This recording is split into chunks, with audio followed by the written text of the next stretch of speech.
Okay, good morning everybody, and Hazak Baruch. Thank you for joining us on this beautiful Friday morning, Erev Shabbat Kodesh, as we are studying together Perashat Noah.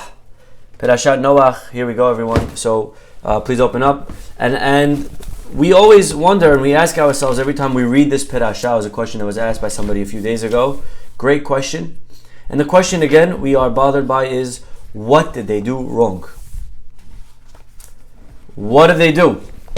How did they deserve such a horrible death, to be completely wiped out, that God says, I'm disgusted and I'm done with them, etc. And our rabbis tell us, of course, there were many things that were going on. There were many averot. Hishhit kol basar means they were corrupt morally. Not only the people, even the animal kingdom was corrupt.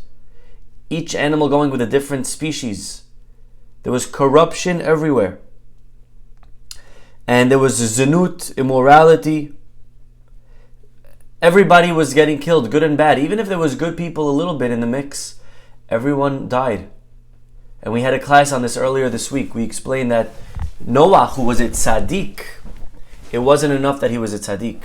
Tzaddik is not going to save you, because in such a scenario, Hashem is killing the good and the bad together. And therefore Noah needed a little bit extra than tzaddik. He needed chen. He needed charm. But the pasuk is very clear. Vatimale haaretz Hamas.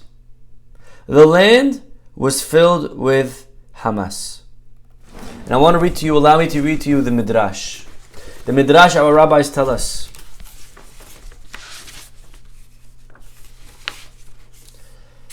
Ketz kol basar ba lefanai. Vayomer Elohim leNoach. God says to Noach, the end of all flesh has come before me. Ki maleha haaretz Hamas.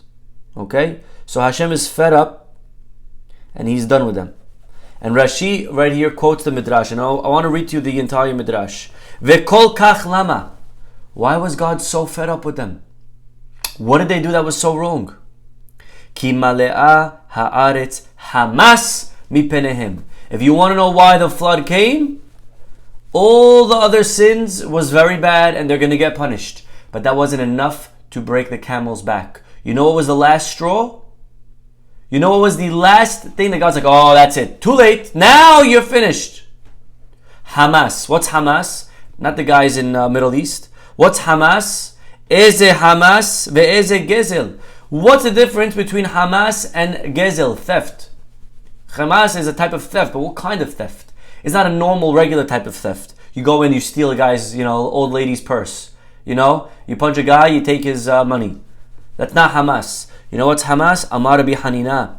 Hamas she'eno shave peruta. You know what's Hamas? Hamas is you steal something that's not even worth a penny. You take something that you can't really count, that you can't really put a price on it. You would go to court. There's nothing that the judge could do, because he's going to say to you, I don't know, he took from you something so small, there's nothing to pay back. As an example, the Midrash gives us an example. This is what the people of the generation used to do. A guy, wholesaler, or retail store, whatever it is, he would have his store and he would sell all his goods in front of his store. Turmus, whatever you want, whatever fruits, vegetables, nuts, peanuts, whatever you want, okay? The guy's selling seeds. And Haya Zeba, guy will walk in, look around the store, doesn't intend to buy anything. He knows he's not buying any seeds, but he figures, why not get a quick peanut? Venotel pahot mishave pruta, and you grab a bite. All right, I'm just tasting. Am I allowed to taste? Of course, you're allowed to taste. You got to see if it's fresh in order for the guy to buy. So you walk in the store. All right, it's a little bit stale. A little bit stale. I'll come next time. And you leave. And in the meantime, you knew all along that you don't plan on buying anything from the guy. This is what they used to do.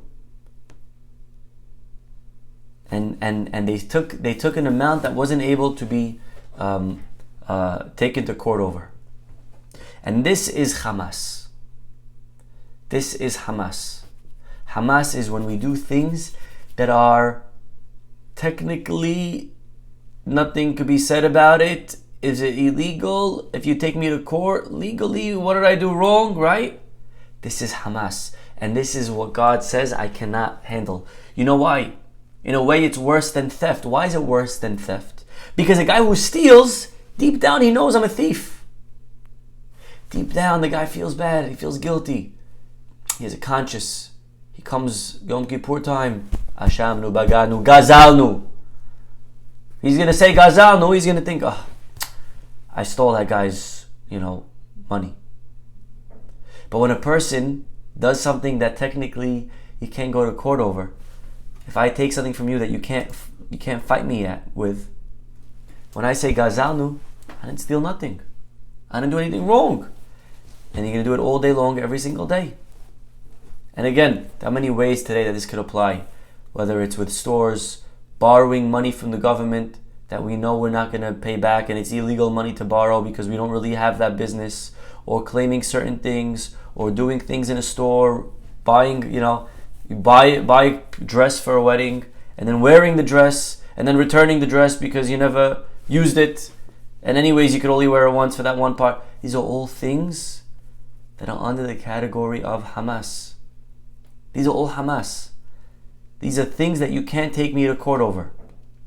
But it's outright lying. It's outright lying.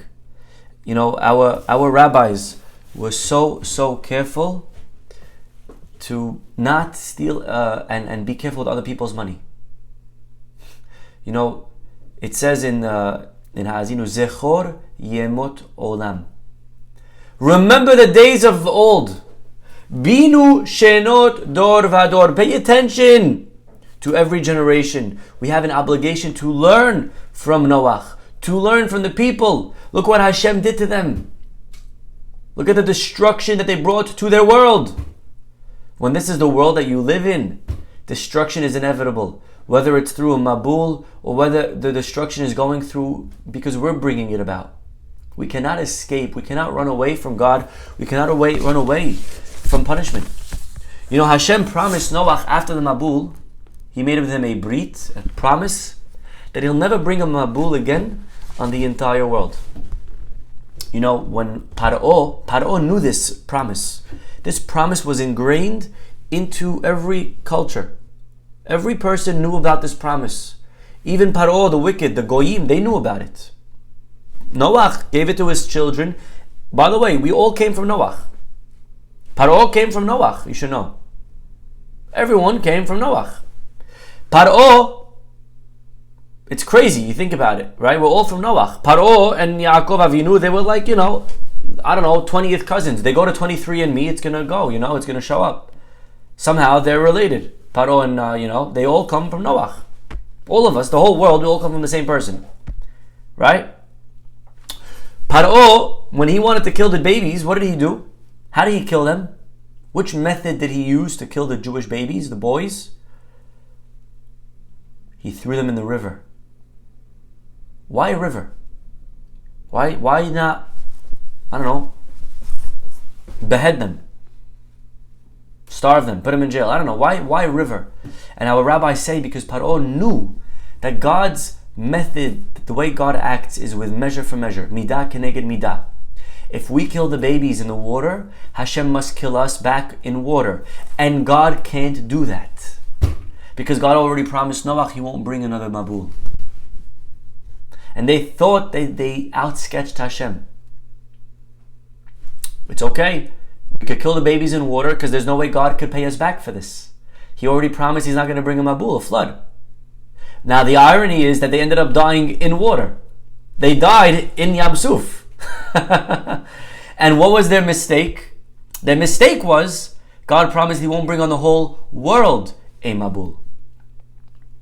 But on one specific nation He's going to bring. Very good. Very good. Very good. The whole world He won't. But one nation He will. But you know what's amazing? We read at the end of the Perashah the story of Dor HaPalaga, the generation of the people that build the tower against Hashem. Yeah? Now this itself, by the way, is a lot to talk about. Really, this is its own class. What was their sin? What was their sin? If we quickly read the text for 1 second. Can we read the text? Fast forward, please, to chapter 11. The whole earth was one language and of one common purpose. It came to pass when they migrated from the east. They found a valley in the land of Shinar. And they settled in the valley. They said to each other, let us make bricks. Let us make for ourselves bricks and burn them in fire. They make stones. And what are they going to do with the stones?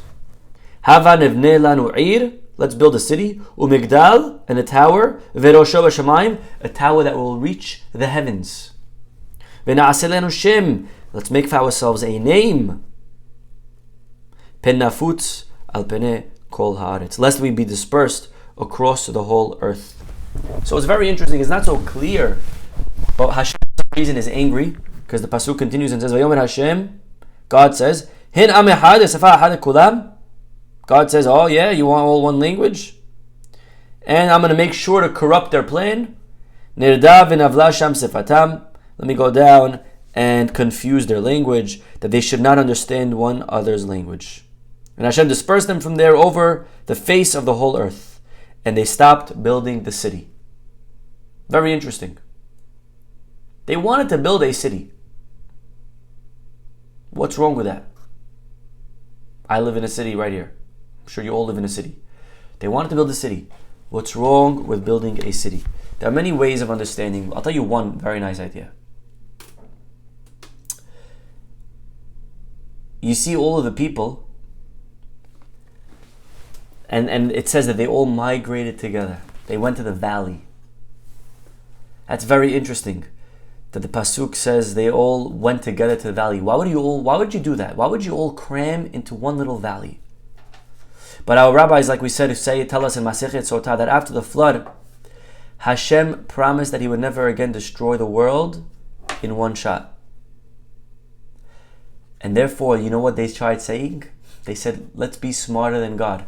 If we spread out, then Hashem could kill you, He could kill you, He could kill you. But if we all live together again, Hashem can't bring a flood. So let's stay together. And this way, we're foolproof.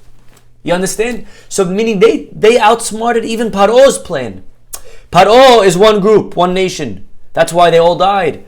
But we're the whole world. Let us all forever and ever and ever stay together, and we'll never die. So they wanted to outsmart Hashem. They said, let's not spread out and live in different parts of the world, because then God will bring a flood and destroy a particular group. So they decided to live together in one place, and then Hashem would force to keep His promise and not bring the flood to destroy the entire world at one time. So that was their interesting tactic. That was their maneuver. But ultimately, God says, you can't outsmart me. And He ends up spreading them, and they spread apart. So we binu shenot dor vador. That's the message. We need to learn from the lessons of the Chumash. Look how careful, look how dangerous, Rabotai, ladies and gentlemen, is sheker, is theft. Our rabbis were so careful to stay away very far from theft, very far from other people's money. It's not yours, get rid of it. Get rid of it. It's not your money. Get it out of here. There's an interesting midrash, and then we'll say some stories. The midrash tells us that when Noach was having all of the animals and all the species come into the ark, the pasuk says that they came in pairs. Shenaim, shenaim. 2 at a time. Right? If you came alone, they would say, sorry sir, where's your partner? You can't come in alone.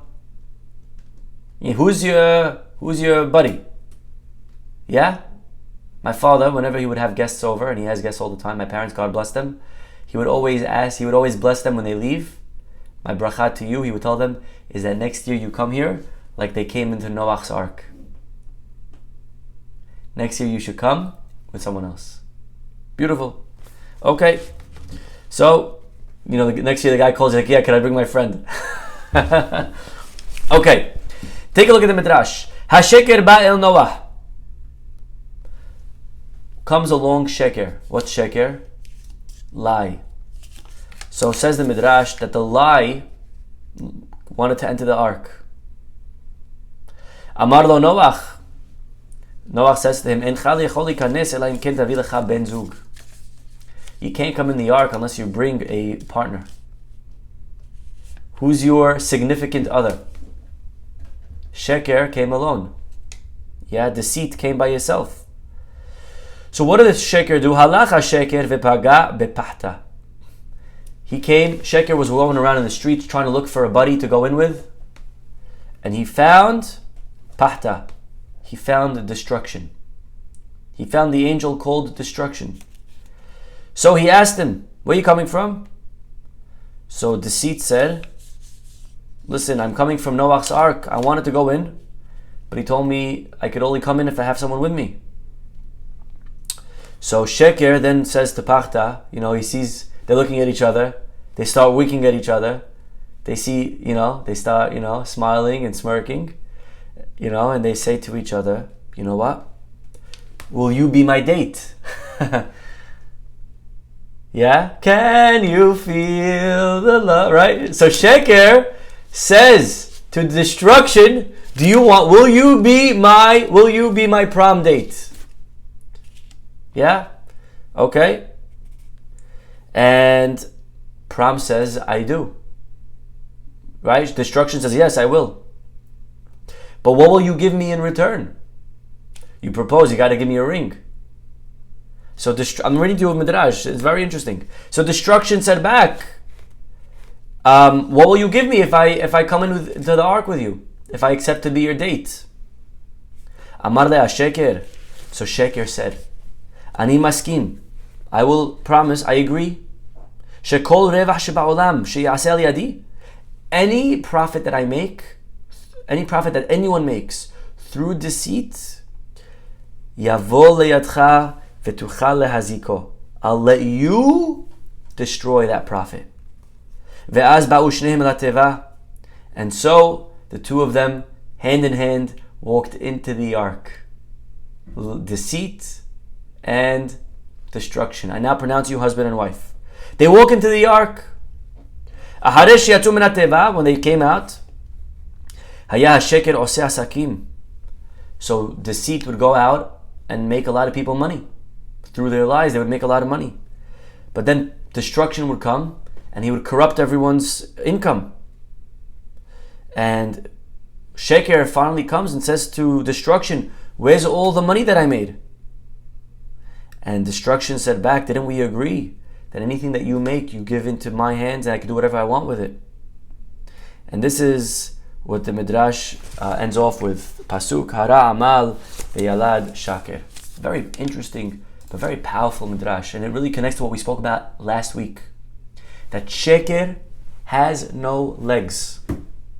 Any profit that, at least it seems to be a profit that we make through lying, right? Any money that we make, any profit that we attain through deceit, through lies, through dishonesty, we need to know that will ultimately be ruined. It will be destroyed. It doesn't have legs because Sheker and destruction are married to each other. And anytime there's Sheker, whatever profit, anything that comes out of that Sheker, how careful we have to be in our businesses, how careful we have to be in our relationships, in a marriage. It shouldn't be built on lies. It should be transparent. It shouldn't be built on because if there's deceit, there's going to be destruction. It's going to become corrupt. It's going to end up getting ruined and destroyed. There's an unbelievable, just a few stories over here that are brought down from Rav Eliyahu Dushnitzer. He was the mashgiach of Lomza Yeshiva. I don't know if any of you heard of Lomza Yeshiva. But Rav Dushnitzer was known to be someone who was very careful in other people's money. He made sure to have zero Hamas. It's not my money. I stay away from it. The yeshiva, I don't know if you knew this, the yeshiva, they used to pay his rent. Not his rent, they used to pay his electric bills. Okay? So imagine, you're the mashgiach, you're the rabbi, The school pays for the electric bills, for the utilities of the dean, of the principal. Well, every night when they sat down for dinner, Rav Dushnitzer would turn off the lights. And he would put on a little lamp that they had on the table that he bought with his own money. And he said that for dinner, it's enough that we use this little lamp. Why should I use the yeshiva's lights and the money? They're paying these bills. For dinner, I don't need all of those lights. It's enough to eat with this small little lamp over here. And he would make sure to turn off the lights to save. How much are you spending in that 20 minutes that he's eating dinner to have the extra electricity? It's pennies. But it's not my money. And if it's not my money, I got to be very careful with that money. He was so particular to make sure that he wouldn't cause damage. He wouldn't take someone's money that wasn't his. One time, he gave a coat to a tailor to fix. The tailor fixed it, and he picked it up Erev Shabbat. He paid the tailor. Okay. He gets home Friday afternoon, he's changing, showering, he puts on his Shabbat clothes, he's getting ready to go to shul, and all of a sudden he notices that the coat that he put on, he puts it on, and he notices that the tailor put an extra button.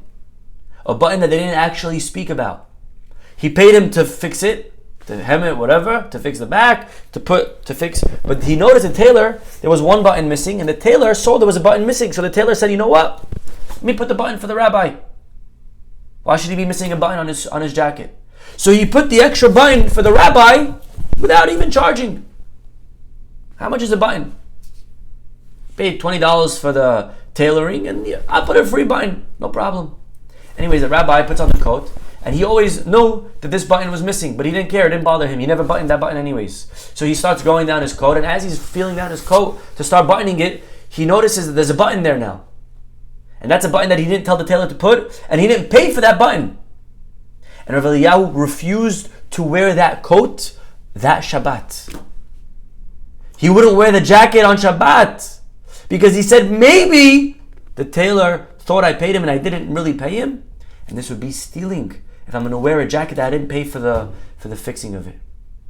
This is the level of care that he had for somebody else's mammon. Can you imagine?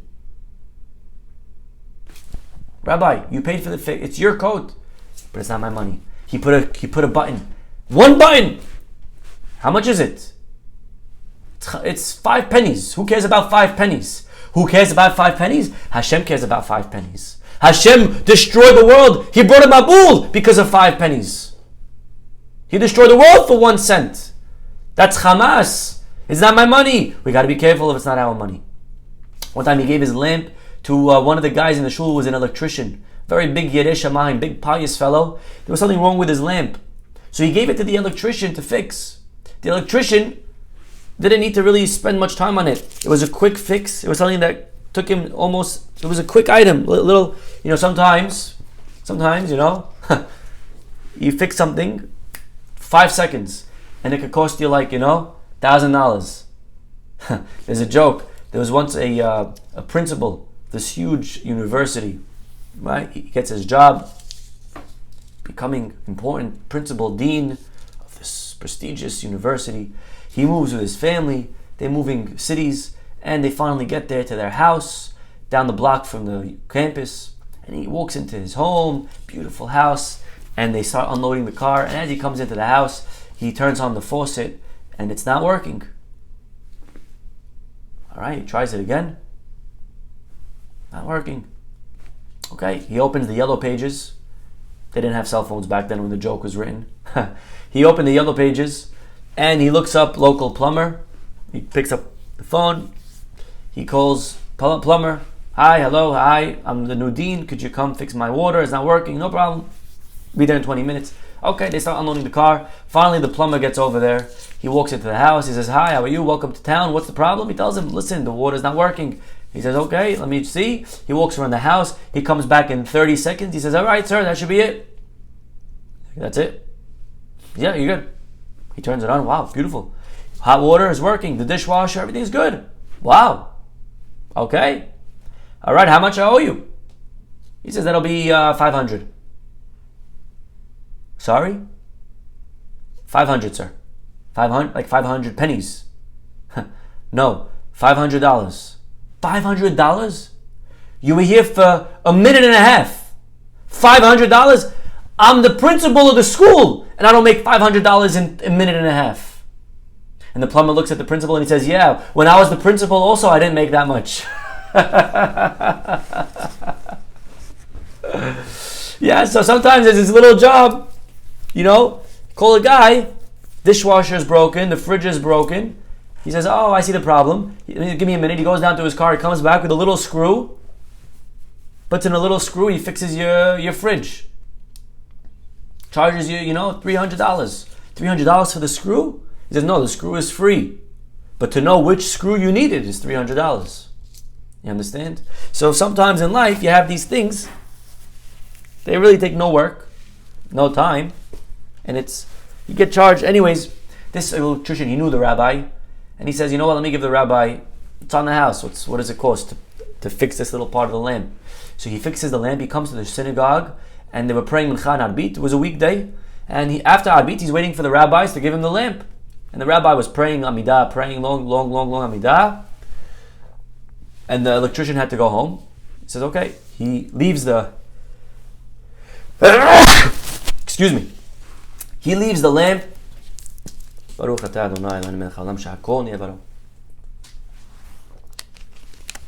leaves the lamp on the stender of where the rabbi was praying. Anyways, the rabbi finishes Amidah 20 minutes later. He takes his 3 steps back. He sees everyone left already. And he notices on the stender that he was next to, the guy left the lamp. Well, anyways, Rabotai, the next morning, this electrician, he would learn every single morning at 4 a.m. He would wake up early to learn for an hour before Shacharit, and then go on his day. Look at the electricians of yesteryear. Unbelievable. Waking up at 4 a.m. Today, the rabbi doesn't wake up at 4 a.m. I'm talking about myself. Anyways, the electrician wakes up, goes to shul 4 a.m., and as he walks into the synagogue, he sees the rabbis waiting right there for him. He says, Rabbi, what are you doing here? Usually, you don't wake up at 4 a.m. You're usually sleeping because you're up helping people till midnight, 1 a.m. Usually you come to the 6 o'clock. What are you doing here at 4? And Rav Eliyahu Dishnisser looks at the electrician, and with anger in his eyes, he says, what do you mean, what am I doing here at 4 a.m.? What happened to paying your worker on time? What happened to Bal Talin? You think I want to violate not paying my worker on time? I came here first thing in the morning to make sure before sunrise that I could pay you before the day begins, so I don't violate not paying you on the correct day. This is how careful they were with the mammon. Other people's money is other people's money. We have to build it into our heads. We got to drill it in. Never owe money. Don't owe. Again, of course, if you borrowed because it's a business and the guy's understanding that's one thing. If you owe money to a synagogue. You owe money because you borrowed and the due date is here. Get people's money away from yourself. Stay away from other people's mammon. Stay away from Hamas. Stay away from trickery. Stay away from deceit. Stay away from sheker. Stay away from taking anything that's not yours. Stay away from maybe borrowing from the store, tasting an extra seed because you the guy anyways, you don't care. Stay away from all of that. Don't take anything from other people that's not yours. One time, one of his Talmidim, one of the students, it's an unbelievable story, we'll end with this. One of the students came to him in Petach Tikva, and he said, Rabbi, I'm going back to visit my old city of Poland. Can I get a bracha before I go? And the rabbi said, what, you going back to Poland? I'm going to give you a bracha, but let me ask you, by any chance, are you passing by the city of Lomza? And he said, actually, yes, I'll be traveling right near there. He says, please, could you do me a favor? Many years ago when I lived there, I purchased a certain sefer, I purchased a certain book, a beautiful sefer, commentary on Torah or something, whatever it was, and I paid the lady at the time. But you know what? I'm thinking about it. I must have underpaid. because the book is so brilliant. The book is so amazing. There's no way it could only have cost $20. It must be more than that. It must be $50, $100,000 for the book. She definitely undercharged me. And therefore, if you go, could you please do me a favor and ask her how much the book really was? And if it's more, to please forgive me and to pay the difference. And when you come back, I'll pay you back. When you return, I'll give you back the money that you gave. He says, no problem. The student traveled all the way to Poland. He finally makes it on his way till passes the city of Lums. And he gets to this old lady and he finds the bookstore. He says, are you the lady that were here for 30 years? She says, yes. He says, do you remember Rabbi Ariel? She says, of course I remember him. He used to live here. He used to buy books for me. He says, well, he asked me to ask you if it's okay because he one time bought a certain book. He gave her the name and he said that he believes that he underpaid you for it because it's definitely a beautiful book that should be worth much more. So how much does he owe you? And the lady started crying. And she says, I don't understand. What does Rabbi Eliyahu want from me? He already sent to me 30 people. 30 times he already did this. To get people to ask me to forgive him for the book. I told him 30 times, I forgive you. I told him 30 times, you paid me the right amount. I already told him, we're good. You don't have a balance. Tell him to please stop sending people. This was the level that he had of making sure not to underpay people. Making sure not to take money from other people, not to owe money. This was the sensitivity that he had to Hamas. Tiny dollar amount, doesn't matter. It's not yours. Stay away from it. Stay away. He once went to one of his Talmidim for there was some Friday night event that he had in his house. He was throwing some type of party. He had a baby or whatever it was. So they invited the rabbi. The rabbi came for the meal, and on the way out, he went to the lady. He went to the lady of the house, to the head of the house, to the missus, and he said, "Thank you so much. The food was excellent, and I just want to, please, very important. I think as I was eating by mistake, I may have spilled a little bit of the wine or the drink on the tablecloth, and I'm going to cause you to now have to wash it." And the table was filled with food, dirty, but he spilled a little bit, and he said, "Please, could you forgive me? Could you mochel me for the little maybe drink that I spilled on my tablecloth where I was sitting?" The lady starts crying. She says, "Rabbi, of course I forgive you." "No, could you just say, please, could you just say the words, I mochel you? Can you just say, I need to hear those words?" She says, "Rabbi, I mochel you belev shalem. I forgive you wholeheartedly." And when the rabbi heard that, he had the biggest smile on his face. He says, "Thank you so much. Now I can enjoy the rest of my Shabbat. Have a Shabbat Shalom." This is the level that we're expected to learn from. This is what it means. Binu shenot dor vador. We gotta pay attention. We can't outsmart Hashem. There was a Mabul, and Hashem shows us how important it is to Him that we stay away from other people's money, that we stay away from mammon that's not ours. And so it's very important that we always make sure, if we have a balance, if we have a debt with organizations, with people, whatever it is, to clear it. It's not my money. I don't want to go owing a single penny to anybody. Chas v'shalom, we owe money. It's not good. It's not good to owe money to anyone. We got to get rid of it. We have to make sure we're not taking even a peruta. Who cares? Who cares? What do you mean who cares? The Mabul came because of this.